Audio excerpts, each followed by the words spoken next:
Alhamdulillah, puja dan puji syukur kepada Allah. Selawat dan salam kepada Nabi besar Nabi Muhammad SAW dan guru kita yang dimuliakan oleh Allah, Al-Habib Sagaf bin Mahdi bin Syawal Salim dan Ummul Al-Mahbubah Haji Dr. Umi Wahidah binti Haji Abdul Rahman,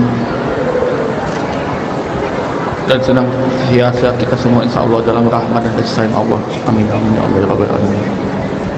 Oke, kita lanjutkan kitab Riyadhus Shalihin, masih tentang bab bertanya dan pertanyaan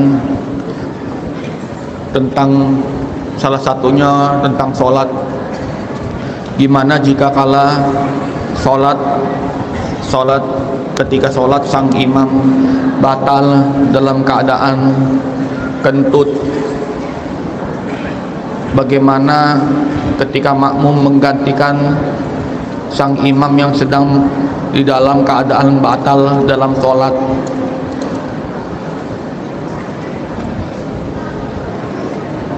Yang paling susah adalah ketika dalam keadaan sujud. Sang imam ketika batal, dia harus memberitahukan bahwasannya dia batal dan harus digantikan oleh makmum yang berada di belakangnya. Bagaimana cara majunya?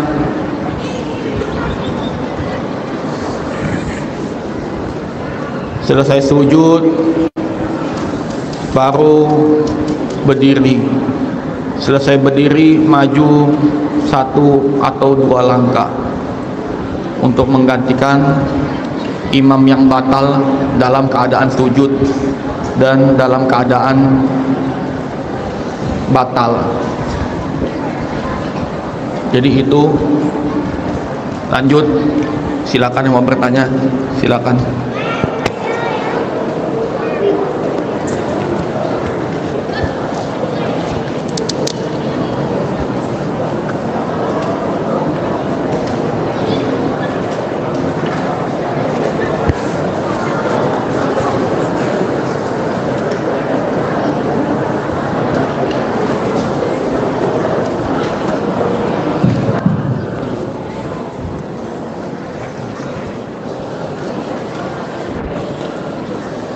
Bismillahirrahmanirrahim. Assalamualaikum warahmatullahi wabarakatuh.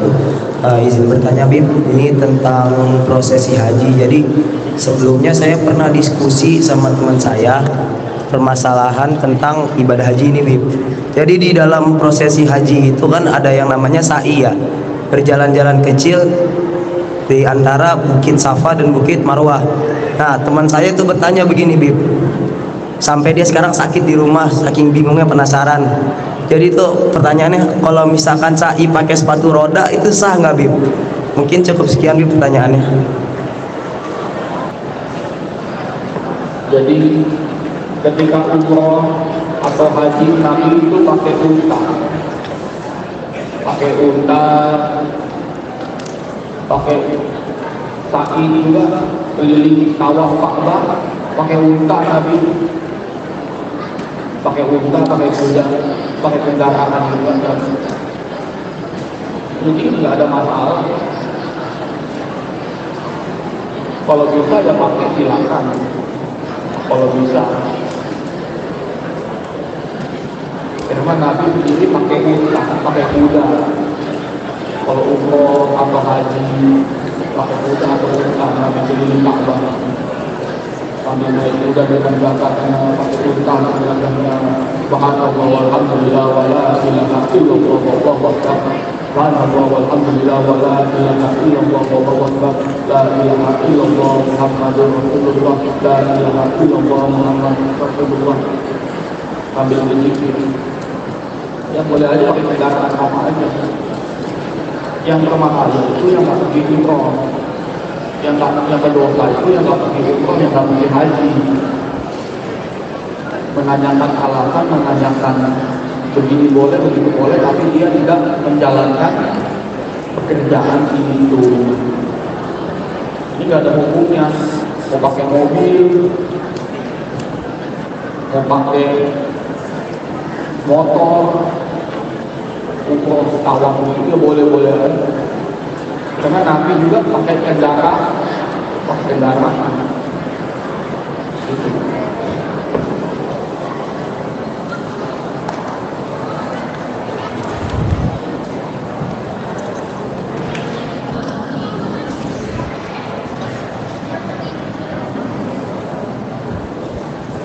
Assalamualaikum Habib, izin bertanya.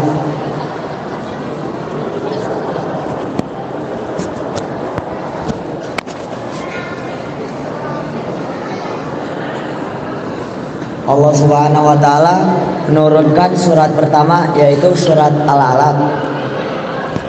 Tetapi pada Khalifah Utsman bin Affan ada perumusan mushaf kembali, yaitu diawali dengan surat Al-Fatihah. Mengapa Utsman bin Affan berani merumuskan mushaf tidak sesuai surat Al-Alaq? Surah Nabi.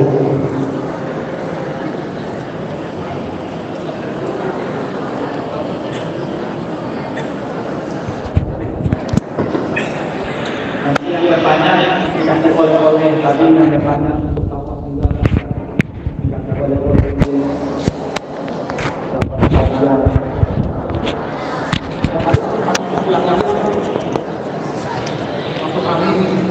Allah Subhanahu wa taala menurunkan surat pertama yaitu surat Al-Alaq. Sedangkan pada Khalifah Utsman bin Affan ada perumusan mushaf kembali yaitu diawali dengan surat Al-Fatihah.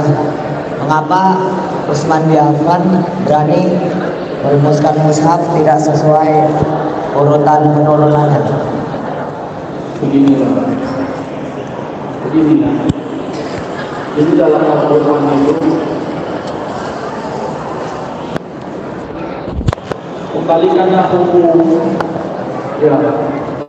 hukum agama itu kepada Allah dan Rasulnya dan ulil amri abid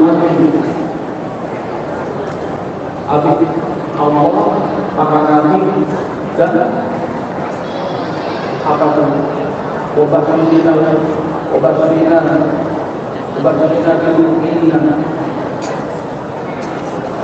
kata itu al-obat sendiri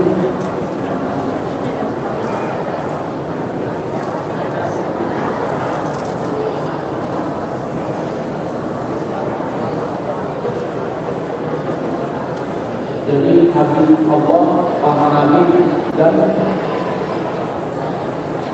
namanya itu perkulinan itu biasanya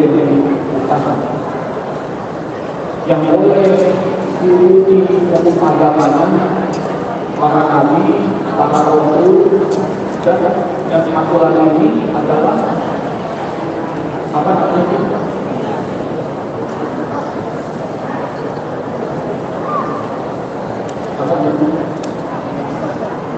Saya ada yang tahu. Kalau ditanya mau video namanya Allah.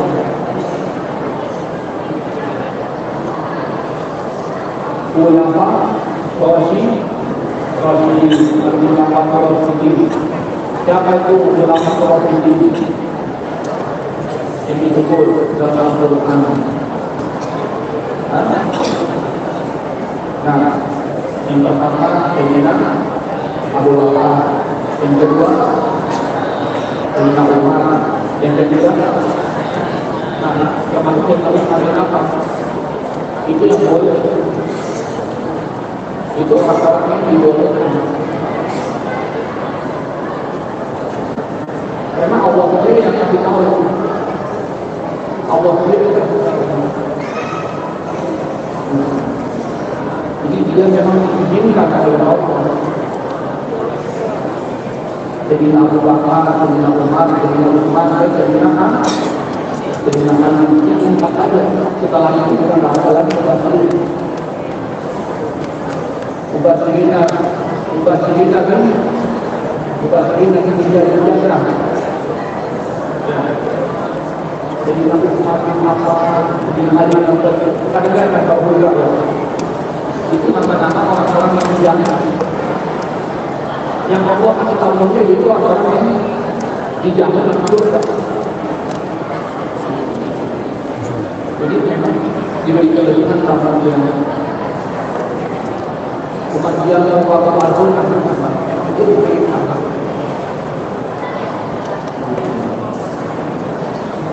Syukran Habib. Pertanyaannya ya.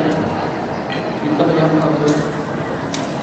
Tapi kembali lagi kepada Allah semuanya. Allah ini hanya Allah dan Rasul.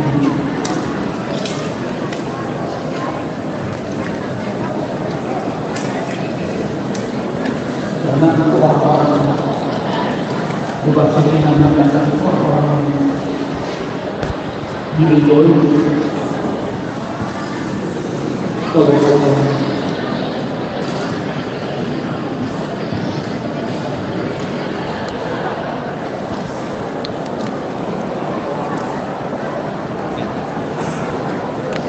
Assalamualaikum warahmatullahi wabarakatuh. Bib izin bertanya.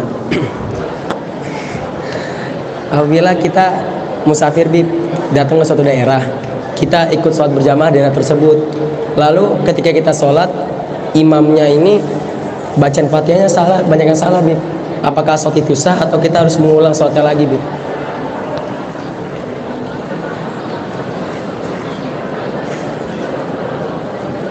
Begini saudaraku. Jadi ketika kita sholat berjamaah, jadi kelebihan sholat berjamaah itu menyempurnakan sholat-sholat teman-teman kita, makmum atau imam-imam yang kurang. Makanya kalau kita sholat berjamaah, sholat kita itu pasti diterima oleh Allah. Ada jaminannya. Kalau sholat sendiri itu belum tentu diterima oleh Allah. Dikarenakan ketika nanti salah baca atau bacanya tidak rapi, salah bahasa, salah arti. Tetapi kalau dalam imam berjamaah, ketika imam itu salah, nanti dihitung oleh malaikat. Ada yang benar, ada yang disatukan, jadi sempurna sholatnya. Begitulah. Itu gunanya sholat berjamaah untuk mengurangi kesalahan dan kekurangan pahala. Dipenuhi oleh makmum-makmum yang menyempurnakan sholatnya. Begitu Bang. Sebab itu kalau sholat berjamaah itu pasti diterima oleh Allah. Kecuali orangnya dalam keadaan berhalangan atau sakit. Begitu. Kalau sakit, ya dia sholatnya nggak bisa berjamaah. Ya tapi makanya itu pentingnya berjamaah itu. Jadi kalau imam itu salah baca, tetap dapat pahala, tetap sah sholat. Itu pentingnya berjamaah itu jamaah itu sama-sama menantu, sama-sama menolong dan sama-sama senang dan syukur bersama.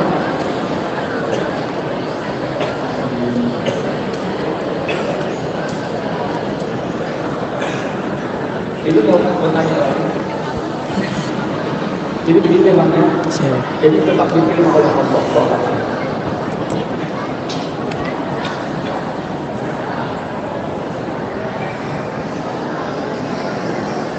Ini yang Allah kemarin kita bahas tentang hakikat itu yang Allah nanti kasih ada makanan, kasih makanan lagi, kita betul 1, 2, berapa? 20, 25. 33, 39.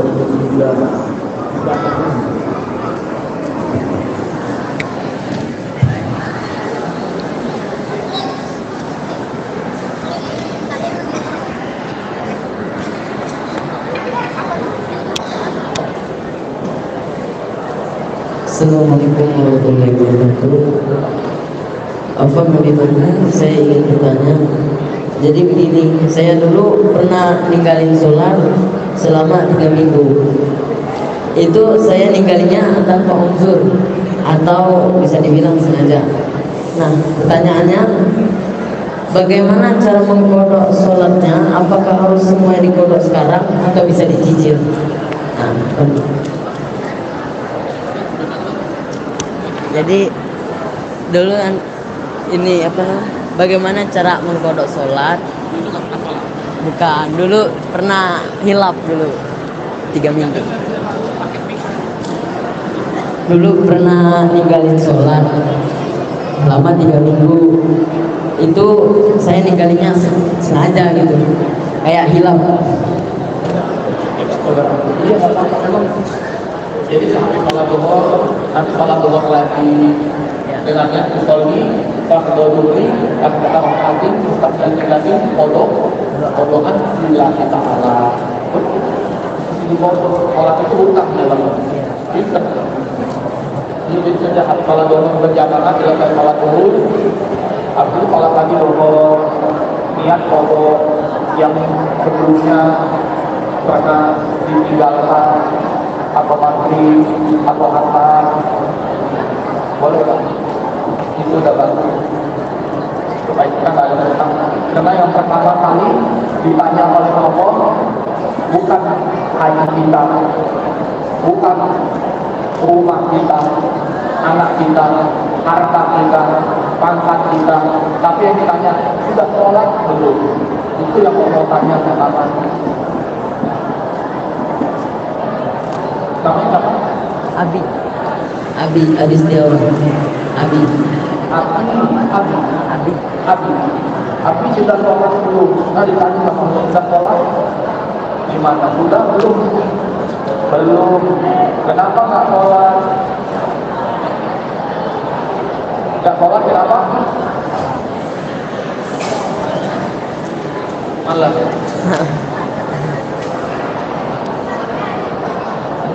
Lalu ditanya tuh sama Allah, kenapa nggak sholat malam? Kenapa malam galau? Kenapa galau?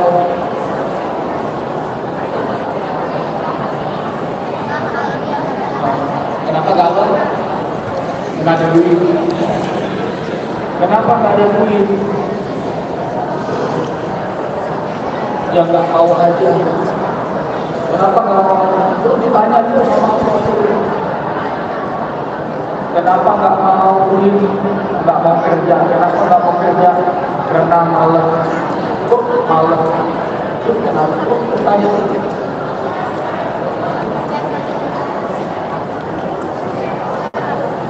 Nggak ada yang bisa menjawab.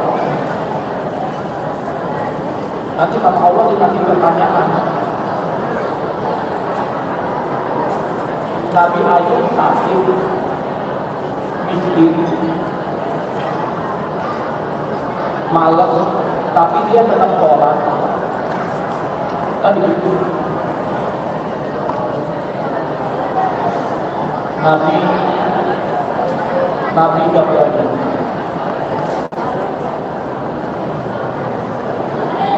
Nabi terdahulu, susah-susah juga.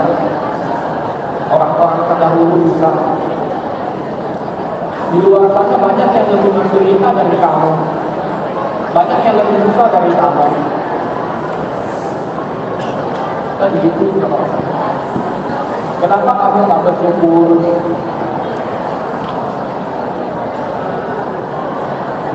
Dikasih tangan, dikasih kaki, sehat fisik, jasmani dan rohani. Kan begitu.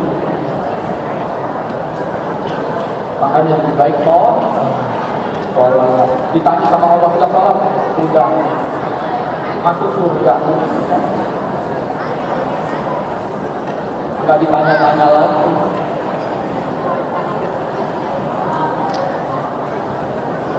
Ya, ini juga selesai lah. Ngantuk, nggak tahu ini ngantuk saja ini. Mau tidur juga kamarnya. Malas dia.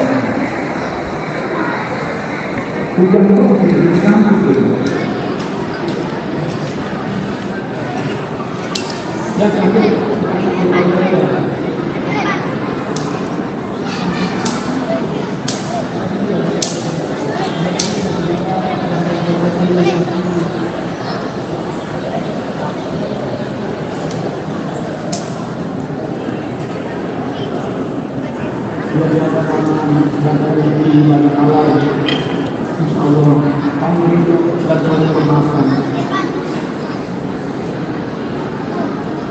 Jadi itu sholat itu banyak karena sholat itu tempat kita mengadu.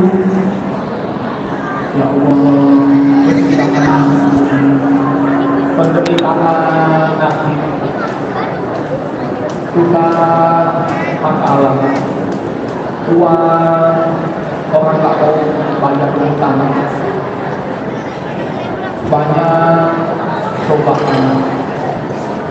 Ya Allah, beri kami jalan yang menuju, beri kami petunjuk. Alhamdulillah rabbil alamin, ar-rahmanir rahim, maliki yaumiddin. Yang maha pengasih dan yang maha penyayang, yang memiliki segala-galanya, yang maha membalas. Dan hanya kepada Allah berharap. Berikan kami jalan Engkau ridhoi. Sholat itu gitu. Ya Allah, Qadiri warhamni wajuduri warhamni wajuduri wahmini wa'afini wa'fu'ani wa'afini wa'fu'ani.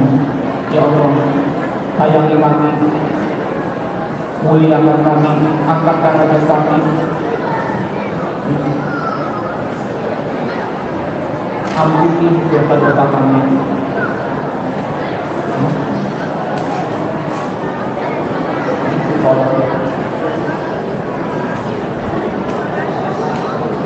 Oke, udah masuk. Untuk teman-teman yang mualaf karena tadi yang berebutan karena udah masuk Islam, mana yang mualaf dijaga itu orang soleh yang baik. Dia dapat iman Islam itu hidayah itu dari Allah. Bayangin dia bikin apa dengan dia apa senyum apabila dia apabila umat Islam sekarang terpilih urusan dunia, lupa sama urusan akhirat, duit terus. Padahal yang maha memberi uang Allah, yang kasih petunjuk derajat posisi kemuliaan darajat Allah, tapi jauh sama Allah. Itulah umat Islam harus kembali kepada Allah. Yaitu jangan terlalu apa? Jangan terlalu menjual akhiratnya demi urusan dunia. Sekali-kali hitung buat tabungan akhirat. Jangan hitung-hitungan urusan dunia. Mudah-mudahan bermanfaat. Sekian dari saya, wabillahi taufiq wal hidayah.